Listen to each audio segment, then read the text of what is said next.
ఈ దినము చదువుకున్నటువంటి లేఖన భాగము పరిశుద్ధ బైబిల్ గ్రంథము నుండి పాత నిబంధన లేఖన భాగము ప్రవక్తలలో చిన్న ప్రవక్త హోషేయ. ఈ హోషేయ ప్రవక్త రచించినటువంటి గ్రంథము నుండి 13వ అధ్యాయము మొదటి 8 వచనములు నేడు మనము ధ్యానము చేయడానికి చదువుకున్నాం.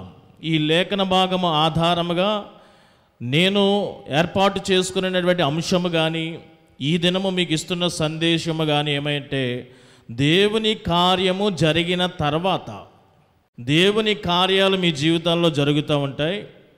దేవుని కార్యము జరిగిన తర్వాత విశ్వాసి చాలామంది ఉండవలసిన విధానంలో ఉండక, దేవుడు ఆశించిన విధంలో ఉండక, వారిదైన శైలిలో వారు ముందుకు సాగుతున్నారు. అటువంటి వారికి దేవుడు ఏమై ఉంటాడు, వారి గతి ఏమిటి అనేది ఈ దిన లేఖన భాగంలో మనము చదివాము. ఇప్పుడు ధ్యానంలో కొన్ని విషయాలు సమయాన్ని బట్టి క్లుప్తంగా నేను మీకు తెలియపరుస్తాను.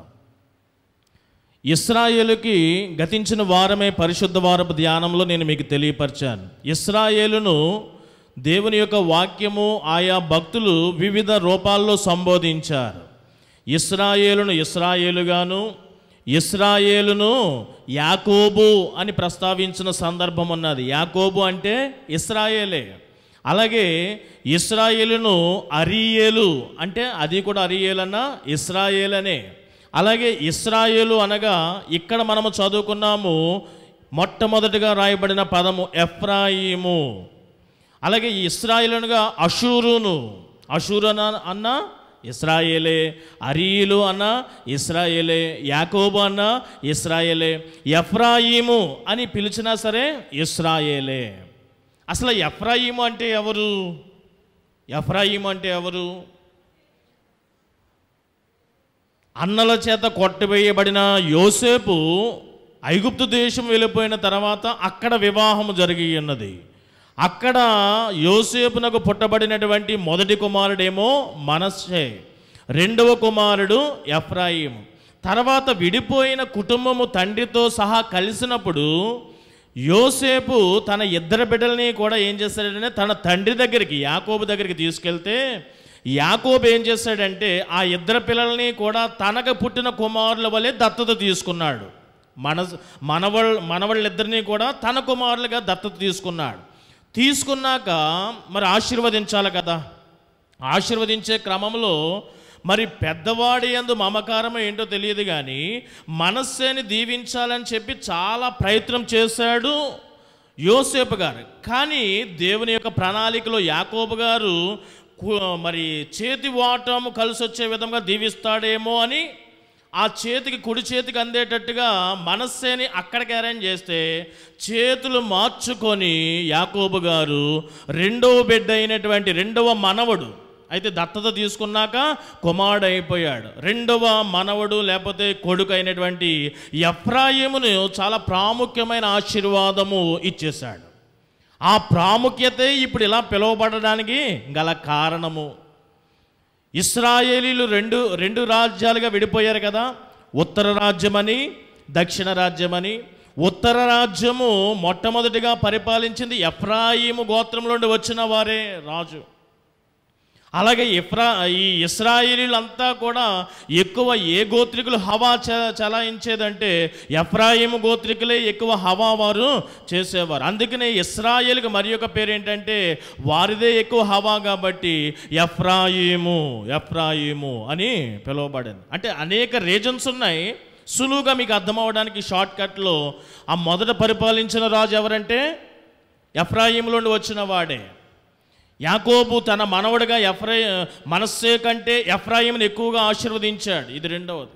మూడవది, వారే చాలా ఎక్కువగా హవాగా ఉండేవారు ఆ ఉత్తర రాజ్యంలో.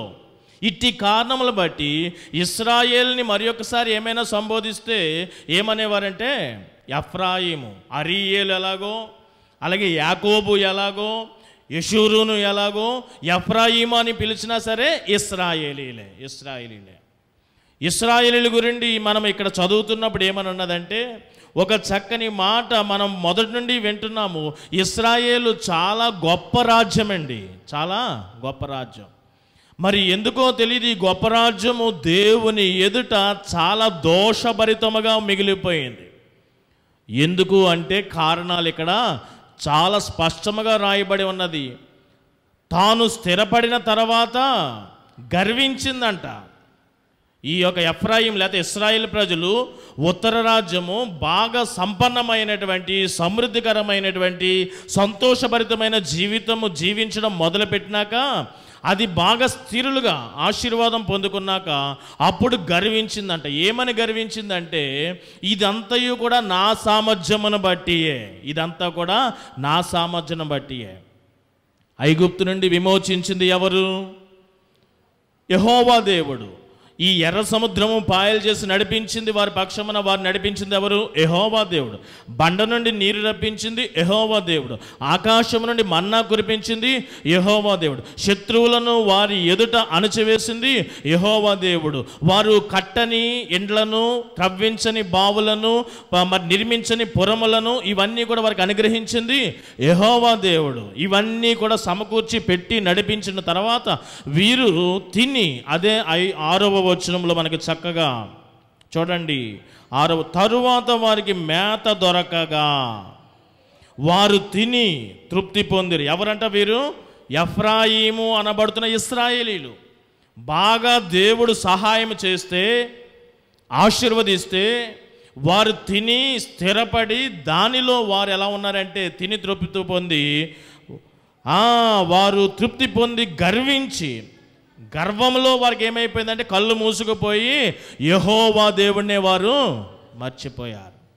ఇలాంటి వారు ఒకవేళ మన సంఘంలో కూడా అక్కడక్కడ ఉండవచ్చేమో అని ఈ దినాన నా సందేశం.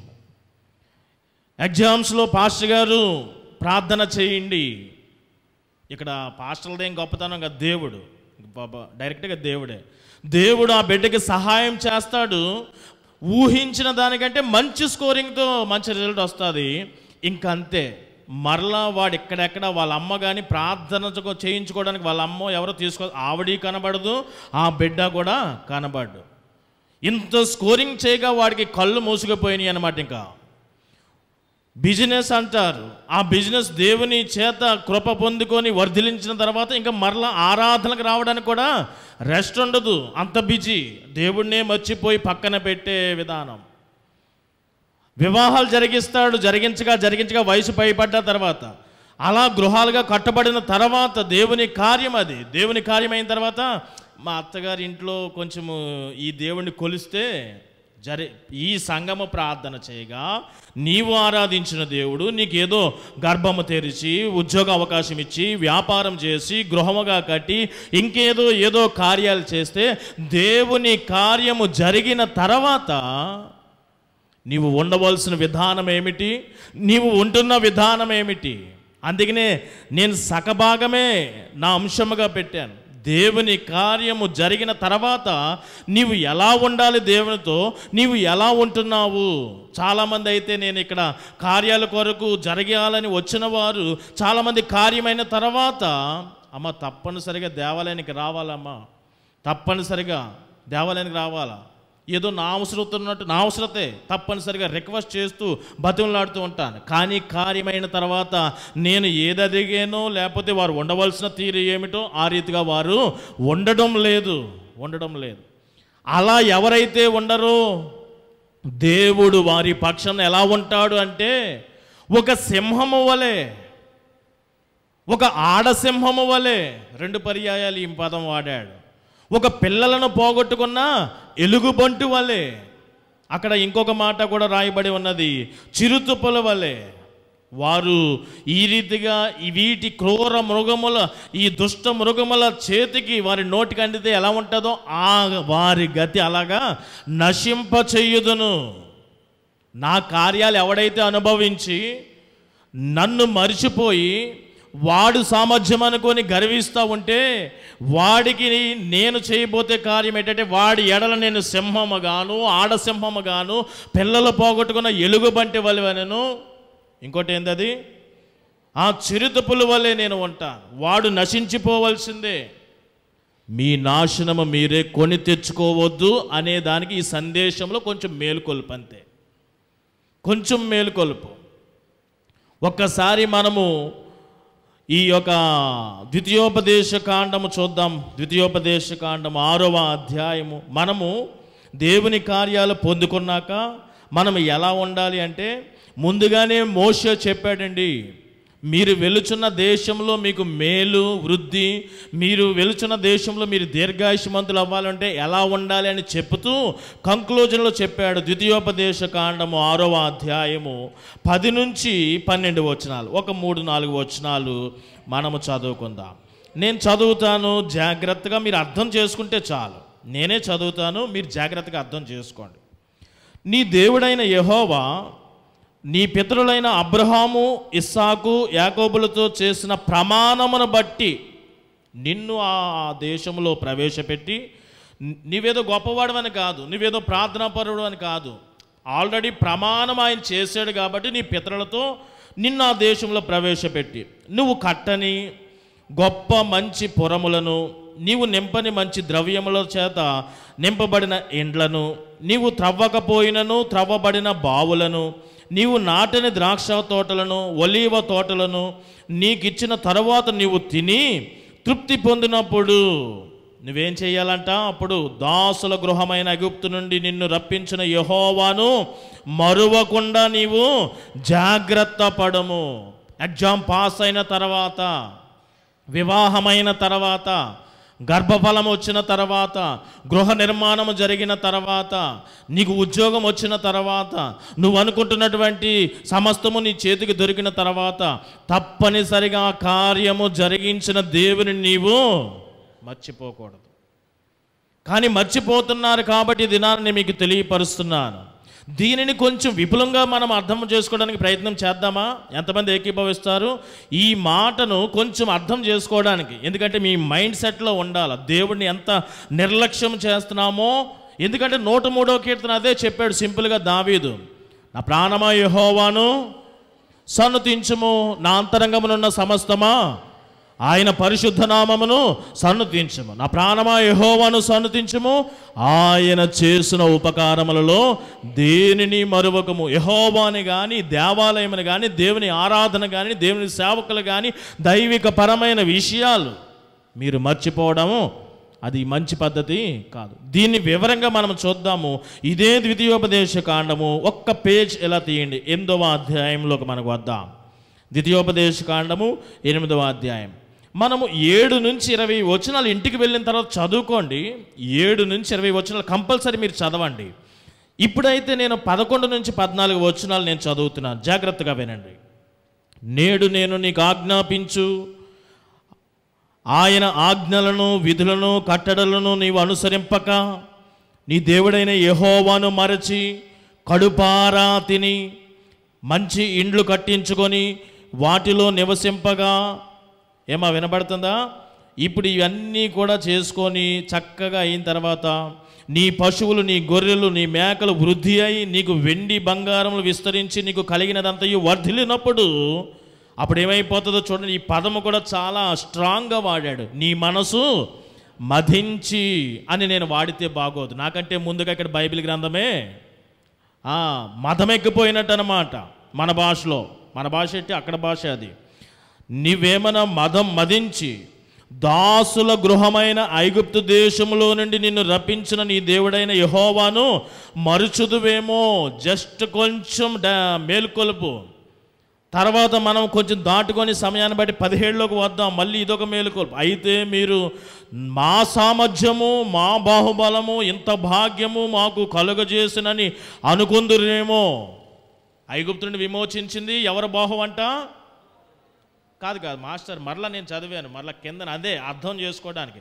ఈ ఎగ్జామ్లో పాస్ అవ్వడము, ఈ ఉద్యోగం సంపాదించటంలో, ఈ గర్భఫలం సంపాదించటంలో, ఈ వివాహం జరుగుటలో ఎవరు సామర్థ్యాలు, ఎవరు బాహుబలాలు అంటే అంటే దేవుని పక్కన పెట్టేశారు. ఈలోగా దేవుని పక్కన పెట్టేశారు. అంటే మీ మనసు మదమెక్కి ఈ ఎగ్జామ్ పాస్ అయిన తర్వాత, ఉద్యోగం వచ్చిన తర్వాత అప్పుడు కళ్ళు నెత్తికెక్కుతాయి కదా, అప్పుడు నా సామర్థ్యమును బట్టి, నా జ్ఞానమును బట్టి, నా తెలుగును బట్టి, నా రికమెండేషన్లను బట్టి ఇలా జరిగిందని మీరు అతిశయపడుదురేమో అని మళ్ళీ కంక్లూజన్ మరలా కట్ చేస్తున్నాను వాక్యము. మీరు ఇంటికి వెళ్ళిన తర్వాత చదువుకోండి. డైరెక్ట్గా 19-20 వచనాలకు వచ్చేస్తున్నాను. నీవు ఏమాత్రమైనను నీ దేవుడైన యెహోవాను మరచి ఇతర దేవుళ్లను మనుషులను అనుసరించి పూజించి నమస్కరించిన ఎడల మీరు నిత్యముగా నశించిపోదురు. 20వ వచనంలో దాని యొక్క అర్థం ఏంటంటే, ఇంకా చదవట్లేదు కానీ, మీ కన్నుల ముందు ఎంతమంది అలా నశించిపోయారో మీకు తెలియదా? చూచి ఉన్నారు కదా, వారిలో మీరు కూడా ఒకరిగా నశించిపోతారు. భూమి మీద లేకుండా మిమ్మల్ని తుడిచిపెట్టేస్తాను అంటున్నాడు. కాబట్టి ఈ దినాన దేవుని కార్యము జరిగిన తర్వాత మనము దేవుణ్ణి మర్చిపోకూడదు. ఏ సంఘమైతే నీ గురించి ప్రార్థన చేస్తుందో ఆ సంఘాన్ని మర్చిపోకూడదు.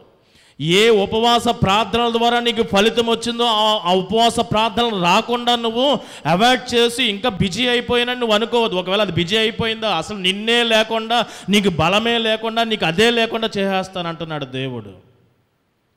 ఇక్కడ ఇది జరగబట్టే కదా నీవు ఇప్పుడు అంత బిజీగా ఉండిపోయావు.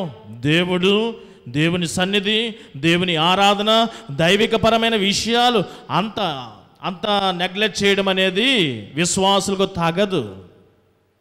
కాబట్టి మరలా నేను హోషియా గ్రంథం 13వ అధ్యాయంలో వీరు ఎఫ్రాయిము అనబడుతున్న వారు ఏం చేశారంటే, వారు దేవుని కార్యాలన్నీ కూడా అనుభవించేసి 6వ వచనానికి వచ్చేసరికి వారు తరువాత వారికి మేత దొరకగా వారు తిని తృప్తి పొంది గర్వించి నన్ను మర్చిపోయిరి. కాబట్టి నేను వారిని తప్పనిసరిగా నాశనము చేస్తాను. వారికి నేను ఎలాగై కూర్చుంటానంటే, సింహము వలె, ఆడసింహం వలె, ఇదిగో మరి ఆ చిరుతపుల వలె, ఎలుగుబంటి వలె నేను వారి ఎడల ఉంటానని తెలియపరుస్తున్నాడు. ఇది మొదటి నుండి జరుగుతున్న కొన్ని సంఘటనలను మీకు తెలియపరుస్తాను. ఎలా నశించిపోయారు అని కొన్ని సంఘటనలను చెప్పి నేను ముగిస్తాను. స్టార్టింగే ఏదైనా వనంలో జరిగినటువంటి అవ్వ ఆదాముల దృష్టాంతం సంఘటన. తమ రూపములో నరులను సృజించి, తమ పోలిక చొప్పున నరులను సృజించి, అంటే ఆధిక్యతలు అన్నమాట ఇవన్నీ కూడా. దేవుని పోలిక, దేవుని స్వరూపం ఎవరికి ఇచ్చాడండి? అవ్వ ఆదాములకు ఇచ్చాడు దేవుడు. ఒక క్రెడిట్ అది. రెండవది, దేవుడే, నీవు కానీ నేను కానీ దేవుని హస్తముల చేత డైరెక్ట్గా మనము సృజించబడలేదు. కానీ ఆయనే మనల్ని తల్లి గర్భములో మనల్ని నిర్మించేవాడు ఆయనే. కానీ డైరెక్ట్గా ప్రత్యక్షముగా ఆయన ఒక ఏదైనా వనంలో కూర్చొని ఆదామును సృజించినట్లుగా, ఆయనకి సర్జరీ చేసి ఒక ఎముకను సృజించి చెక్కి మళ్ళీ ఒక స్త్రీని నిర్మించినట్టుగా ఇప్పుడు ఎవరు కూడా సృజించబడట్లేదు. కానీ ఆ క్రెడిట్ ఎవరిది? ఆ దేవుని రూపములో, దేవుని పోలికలో మొదటి క్రెడిట్ అది వారికి, అది లభ్యమైంది. రెండవది, ఆయన స్వహస్తములతో నిర్మించబడినది వారిదే, ఈ రెండవ క్రెడిట్ కూడా. మూడవది, మానవులలో మొదటి మానవులు వారే, ఈ క్రెడిట్ కూడా వారిదే. తర్వాత ఈ యొక్క దేవుని సృష్టి అంతటి మీద అజమాయిషి, అధికారము కూడా పొందుకున్నది ఎవరిది? వారిదే. దేవుని ఆశీర్వాదము కూడా పొందుకున్నది, ఫలించి మీరు అభివృద్ధి చెంది భూమిని నిండించండి, దాన్ని అనుభవించడమే కాదు మీరు కూడా ఇటు నుండి ఆశీర్వాదం. ఇన్ని క్రెడిట్స్ అన్నీ కూడా వారే. ఎవరిచ్చారు వారికి?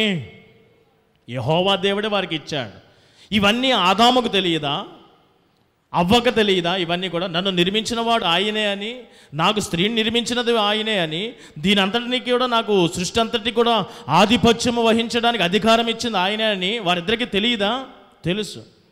కానీ దేవుని కార్యము జరిగిన తర్వాత ఎందుకో తెలియదు, మీలో చాలామంది ఆదాము అవ్వలు వారు జీవించిన విధానమే మీరు కూడా జీవిస్తూ ఉంటారు.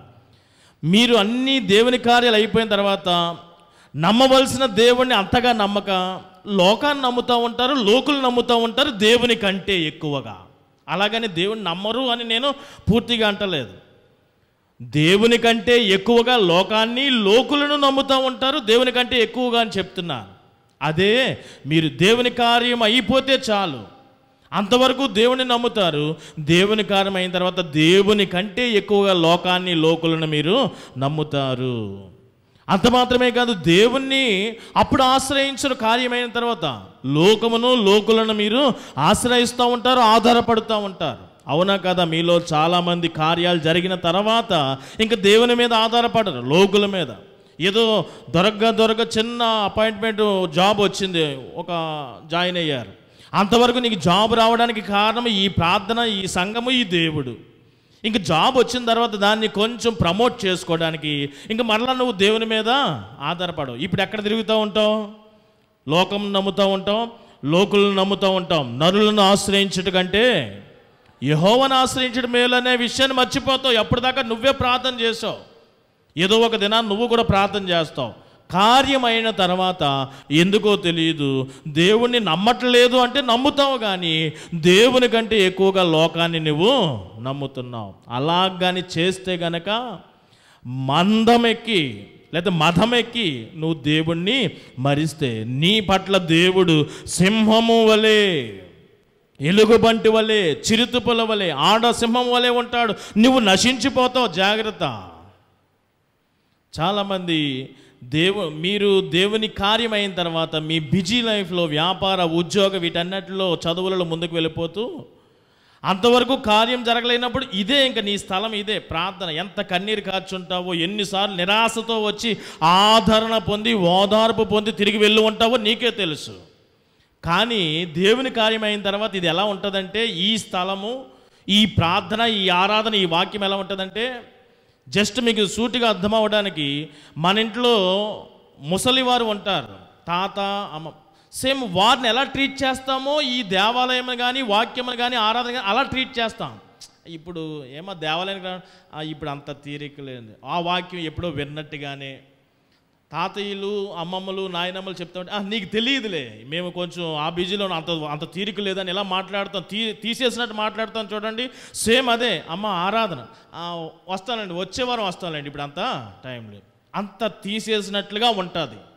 దేవుని కార్యం జరిగిన తర్వాత మతమెక్కి దేవుణ్ణి మర్చిపోవడం అంటే ఇదే. వారు నశించిపోతారు. అలా మీరు నశించిపోయే జాబితాలో ఉండడానికి వీలు లేదని నేను చెప్తున్నాను.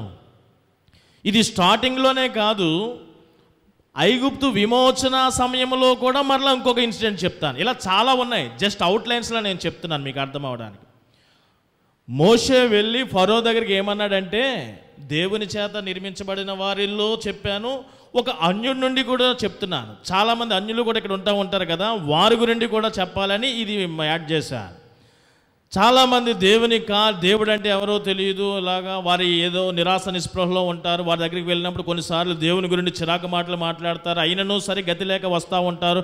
అప్పుడు దేవుడు కార్యం చేస్తాడు, అయితే దేవుడిని వారు మర్చిపోతారు. అలాంటి ఇన్సిడెంట్ అన్నమాట ఇది. మోషే అహరోనులు ఇశ్రాయేల్ని విమోచించడానికి యెహోవా చేత సాధనాలుగా ఏర్పాటు చేయబడిన వారిగా, దేవుని చేత ప్రోత్సహింపబడిన వారిగా, వారంతటి వారు కాదు, దేవుని చేత ప్రోత్సహింపబడిన వారిగా ఫరో ఎదుటికి వెళ్ళి మాట్లాడి, ఆయన హృదయం కఠినమైపోయినప్పుడు ఒక మాట మాట్లాడతాడు. యెహోవా ఎవడు ఏంటట, యెహోవా ఎవడు అనే పదం మాట్లాడిన వాడు, మీరు చదువుకుంటారండి, ఒక్కొక్క అధ్యాయం వచ్చేసరికి హృదయం కఠినమైతేనే ఉంటుంది, ఆయన చాలా దగ్గరికి దిగిపోతూ ఉంటాం. యెహోవా ఎవడని పదం వాడిన వాడు రాను రాను అయ్యా నేనును నా ప్రజలు యెహోవా దేవుని ఎదుట పాపము చేశాము, మీ దేవుడు గొప్పవాడు, దయతో మా గురించి మొర్ర పెట్టుకో, యెహోవాయే యెహోవా దేవుడు అని చెప్పి, దేవుడే యెహోవా అని చెప్పి ఇలాంటి మాటలు మాట్లాడిన సందర్భాలు మనకి ఆ అధ్యాయాలన్నీ కనబడుతూ ఉంటాయి.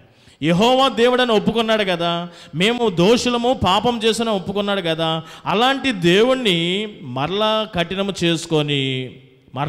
చేసుకొని అంటే ప్రతి తెగుళ్ళు జరుగుతున్న ఈ ప్రాసెస్లో యెహోవా దేవునికి మొర్రపెట్టు, ప్రార్థన చేయి, మమ్మల్ని తప్పించు అని గోజాడుకొని అడిగినప్పుడు దేవుడు కార్యం చేస్తున్నాడా చేయట్లేదా? కుక్క తోక వంకర అనే ఒక సామెత ఉన్నది, మీ అందరికీ బాగా తెలుసు.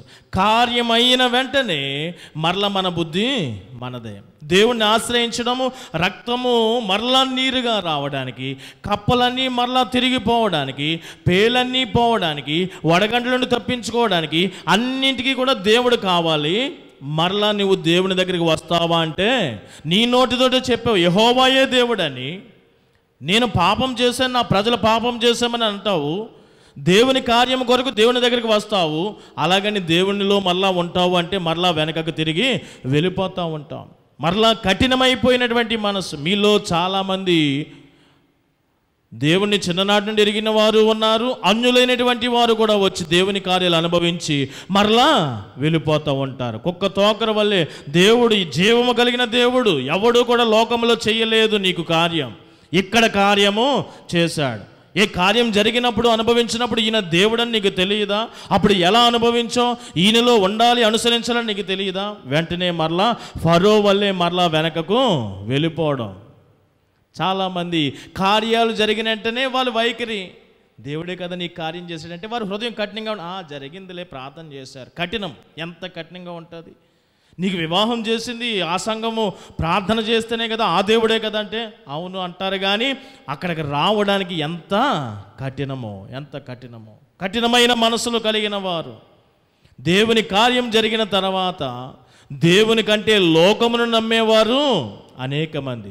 దేవుని కార్యం జరిగిన తర్వాత దేవుని మీద ఆధారపడే దానికంటే లోకం మీద ఆధారపడేవారు మీలో అనేక మంది ఉన్నారు. దేవుని కార్యం జరిగిన తర్వాత దైవికపరమైన ఆరాధన, సంఘ ఈ ప్రతి విషయంలో మీరు కఠినము చేసుకొని మీరు లోకంలో తిరిగే మనుషుల వలె మీ హృదయాలు కఠినముగా ఉంటున్నాయి.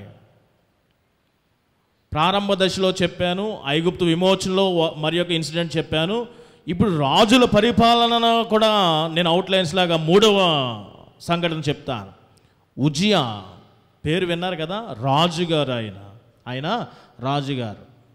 బహుశా ఇదిగో మనం చదువుకున్నామే ఈ లేఖన భాగము, హోషియా.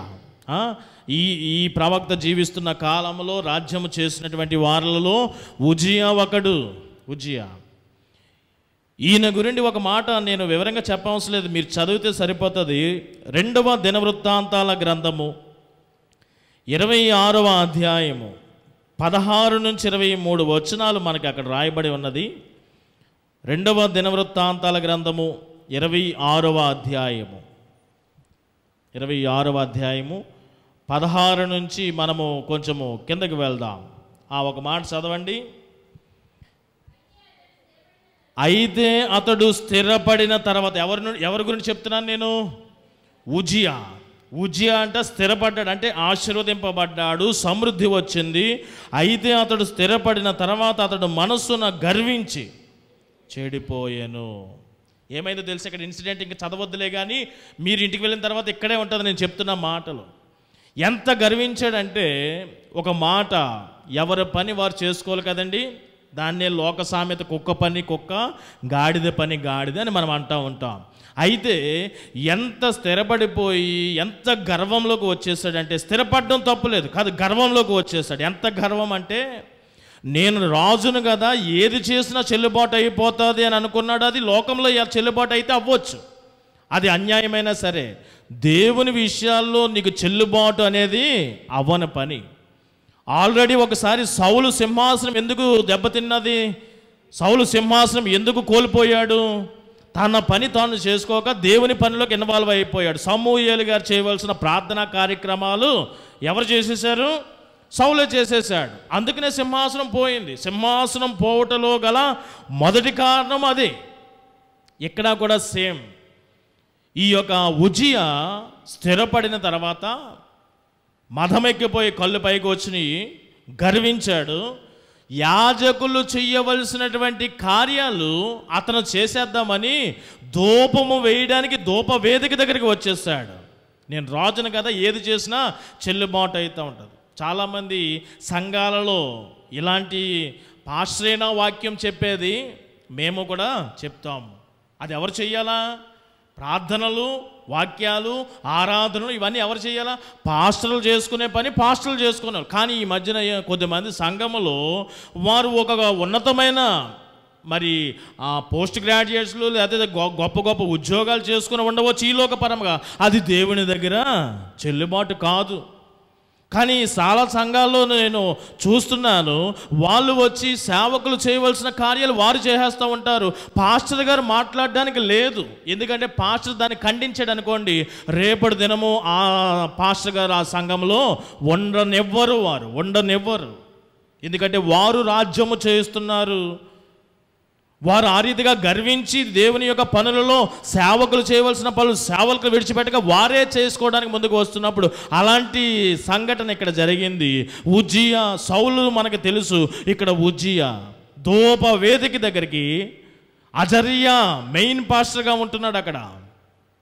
ఆయన అడ్డుకుంటే ఒక కరివేపాకు తీసినట్లుగా మెయిన్ పాస్టర్ని తీసేసి అవతల వేసేసాడు. ఎందుకంటే ఈయనెవడు? ఉజ్జియా రాజు. ఆఫ్టర్ ఆల్ నువ్వు చెప్తావా నేను అపాయింట్ చేస్తే చేయబడిన వాడవన్నీ ఆ ఫీలింగ్లోనో మరి ఏంటో తనతో వచ్చిన అజర్యాతో వచ్చిన సేవకులందరినీ కూడా ఒక్క కోపోద్రేకుడై ఒక నెట్టాడో ఏం చేశాడో అక్కడ రాయబడలేదు, కానీ మొత్తం పక్కకు పోయారు వారందరూ కూడా. కానీ వారు అడ్డగించడానికి చాలా ప్రయత్నం చేయగా ఇతడు తనకున్న గర్వము చేత అధికారము చేత ధూపవేదిక దగ్గరికి వెళ్ళిన వెంటనే దేవుడు అతగాన్ని మొత్తేశాడు. అక్కడ అందరూ చూస్తుండగానే అతడి నొసటి మీద మొదలైపోయింది కుష్టు వ్యాధి. వెను వెంటనే స్పాట్లో కుష్టు అలాగ మొత్తం అంతా కూడా దేహం అంతటికీ కూడా వెంటనే తను అనుకున్నాడు దేవుడు నన్ను మొత్తాడు. అప్పుడు దేవుడు మొత్తే వరకు కూడా గర్వం దిగలేదు. అలా మొత్తించుకొని తాను సిద్ధపడ్డాడు. వెంటనే ఎలాంటి లోపము ఉన్నవాడు పరిశుద్ధ స్థలంలో ఉండడానికి వీలు లేదు కాబట్టి అజర్యా వెంటనే ఒక ఆజ్ఞ జారీ చేసి అందరూ కలిసి బయటికి అతన్ని నెట్టేశారు. రాజు అయినా సరే ఇంకా చూసేది లేదు. దేవుని చేత దేవుడు కూడా మిమ్మల్ని అలా మొత్తుతాడు. మీరు దేవుని చేత ఆశీర్వదింపబడి స్థిరపడిన తర్వాత, ఉద్యోగాలలో మంచి కుటుంబముగా స్థిరపడిన తర్వాత మీ తల్లి సంఘమును మీ కొరకు ప్రార్థించిన స్థలము ఆ సహవాసమును సేవకులను మర్చిపోతారే. ఇంకా మీరున్న స్టేటస్ని బట్టి మీరు గర్వపడుతూ ఉంటారే. దేవుని చేత మీరు మొత్తుతాడు. అంత స్థితి మీరు రానిచ్చుకోకండి. దేవుడు కార్యము చేసిన తర్వాత మనం ఎలా ఉండాలో ద్వితీయోపదేశకాండంలో చెప్పాను. మనం ఆయనను మర్చిపోకూడదు. జీవితం అంతా కూడా కృతజ్ఞత కలిగి ఉండాలి. చాలా సమయం అవుతుంది. ఈ పాత నిబంధనే కొంచెం అవుట్లైన్స్లో చెప్పగలిగాను, నూతన నిబంధనలో కూడా వివరించను. కానీ ఆయన వెళుతుండగా 10 మంది కుష్ఠరోగులు ఆయన దగ్గరికి కనికరింపమని కోరినప్పుడు వెంటనే ఆయన కనికరించాడు. అయితే 10 మందిని కనికరించగా 99 దేవునికి తిరిగి వచ్చి ఆయనను మర్చిపోకుండా వస్తుంటుంటే బాగుండేది, మర్చిపోయారు. 99 ఆయన చేసిన కార్యాన్ని ఆయనను మర్చిపోయారు. మీలో చాలామంది దేవుడి కార్యాలు జరుగుతూ ఉంటే అసలు జరిగిన తర్వాత సంఘమే గుర్తుండదు, మీకు ఆరాధనలే గుర్తుండవు, దేవుడే మీకు గుర్తుండడు. 10 మందిలో ఒక్కడే తిరిగి వచ్చాడు, ఈయనే నన్ను స్వస్థపరచడు. మీలో ఏ ఒక్కరో కొద్దిమంది దేవుని కార్యము జరిగిన తర్వాత దేవుణ్ణి జ్ఞాపకం ఉంచుకునేవారు కొద్దిమందే. అతగాడి యందు దేవుడు అది నాన్న కొద్దిగా ఆనందపడ్డాడు.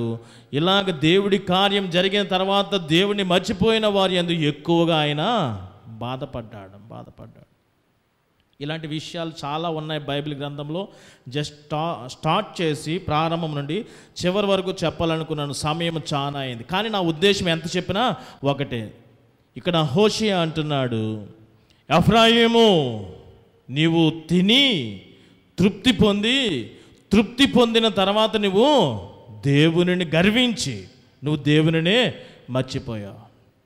ఇక మీదట దేవుడు నీకు ఎలా ఉంటాడంటే సింహము వలె, పిల్లలను పోగొట్టుకున్న ఎలుగుబంటి వలె, ఆడసింహము వలె, చిరుతపులు వలె నీ ఎడల ఆయన ఉంటాడు. దుష్ట మృగము నిన్ను ఎలా చీల్చి నశింపజేస్తుందో నిన్ను అలా నశింపజేస్తాడు.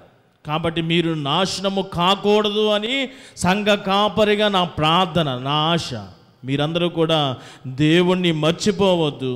దేవుని కార్యాలు మీలో జరుగుతూనే ఉంటాయి, జరగాల. అదే నా ప్రార్థన అనుదినము కూడా. మీరు అనుభవిస్తున్న కొలది మీరు గర్భఫలాలు, వివాహాలు, ఉద్యోగాలు, చదువులు, ఆరోగ్యాలు, దేవుని కార్యాలు జరుగుతున్న కొలది కూడా మీరు ఇంకనూ వైభవంగా ఉండాలి అంటే విధేయతయే దేవుని యందు. విధేయతలోనే గొప్పతనం ఉన్నది. కానీ నీ యందు నా యొక్క సామర్థ్యమే, నా యొక్క బలమే, నా యొక్క జ్ఞానములో గొప్పతనం ఏమీ కూడా లేదు. ఎంత విధేయత కనపరుస్తాడో దేవునికి అంత గొప్పతనము దేవుడు ఇచ్చేస్తూ ఉంటాడు. కాబట్టి దేవుని కార్యాలు జరుగుతున్న కొలది మనము దేవుని మీదే నమ్మకం ఉంచాలి. కానీ దేవుని కంటే ఎక్కువగా లోకమును మనము నమ్మకూడదు. దేవుని మీదే ఆధారపడాలి కానీ దేవుని కంటే ఎక్కువగా లోకం మీద మనము ఆధారపడకూడదు. దేవుణ్ణే మనము జ్ఞాపకాల్లో ఉంచుకోవాలి కానీ దేవుణ్ణి మనము మర్చిపోకూడదు. దేవునితోనే మనము ఇంకా సంబంధంలో బలపడాలి కానీ దేవునికి మనము దూరముగా ఉండిపోకూడదు. ఇలాంటి విషయాలు మీరు జ్ఞాపకం పెట్టుకొని దేవుని కార్యాలు జరిగిన తర్వాత మరువక ఆయన మీద ఆధారపడుతూ ఆయననే పరిపూర్ణంగా నమ్ముతూ ఆయనతో సంబంధం ఇంకనూ బలపరుచుకుంటూ మనం ముందుకు సాగితే దేవుడు రానున్న కాలంలో మరింత అలాంటి విధేయత కలిగిన వారిని మరింతగా ఆశీర్వదిస్తాడు. అట్టి విధేయత కలిగిన మీ అందరినీ కూడా పరలోకపు తండ్రి మిమ్మల్ని ఆశీర్వదించాలని నేను కోరుకుంటున్నాను. పరిశుద్ధాత్మ దేవుడు అట్టి నడిపి మీ అందరికీ దయచేయునుగాక. ఆమేన్.